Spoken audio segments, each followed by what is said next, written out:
New prospects are opening up for deepening military technical cooperation with the countries of other regions of the planet, including the states of the African continent. We sincerely value our historically strong, friendly, and truly trustworthy relations with the countries of Africa. In various years, the USSR and then Russia supplied significant quantities of military equipment to African countries, training specialists in their production, operation, repair, and military personnel.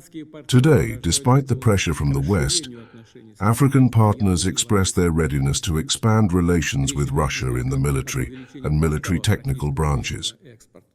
We are talking not only about increasing the supplies of Russian military exports, but also about purchasing other weapons, materials, and products. I mean the comprehensive service of the previously supplied equipment, the organization of licensed production of Russian military products, and some other issues. Good afternoon, colleagues.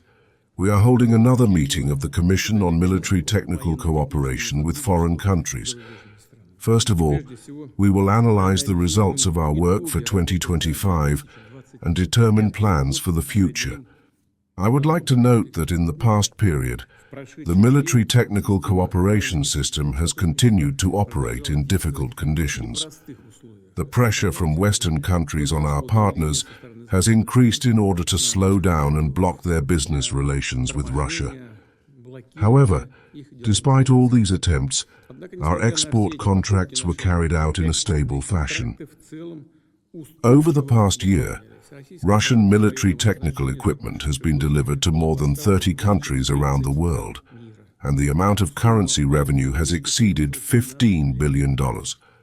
Such results provide an additional opportunity to direct funds to modernize military technical companies, to expand their production capacity, and to carry out promising scientific research. It is also important to note that these companies have a significant volume of products that are for civilian use. I would also like to note that over the past year, a solid portfolio of new export orders has been acquired. In this way, the Russian military technical cooperation system has not only demonstrated efficiency and high stability, but it is also extremely important that fundamental measures have been taken to significantly expand the nomenclature and geography of our military technical products, thereby strengthening Russia's position as a reliable partner, developer, and manufacturer of advanced weapons systems. These weapon systems have been tested in real combat conditions. I would like to thank the Federal Service for Military Technical Cooperation and Rosoboronexport, as well as the enterprises of the OSCE for their conscientious work. And of course, I wish you new successes. I would like to note that the stable and rhythmic work of the OSCE, including the implementation of export contracts, has become possible largely thanks to timely measures of state support.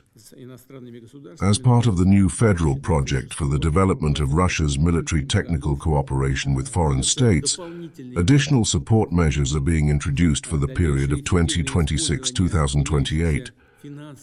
Further effective use of existing financial and other support mechanisms and instruments is extremely important, because the volumes of military export should significantly increase in accordance with the plan for 2026, which we will finally consider and approve today. Special attention should also be paid to the expansion of military technical cooperation and partnership with 14 states. More than 340 such projects are already being implemented or are in the process of development. I am confident that joint work in this area will improve the characteristics of existing weapons and equipment and develop new promising models, including those in demand in global markets.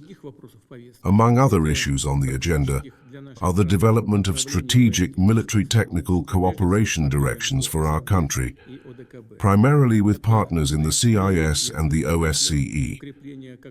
This is one of the priority tasks for strengthening bilateral and multilateral relations ensuring stability and security in Eurasia.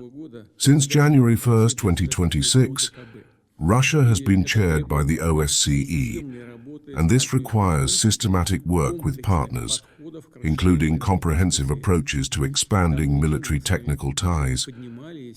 We have already raised this topic, and today we will discuss how things stand here. New prospects are opening up for deepening military technical cooperation with countries in other regions of the planet, including the states of the African continent.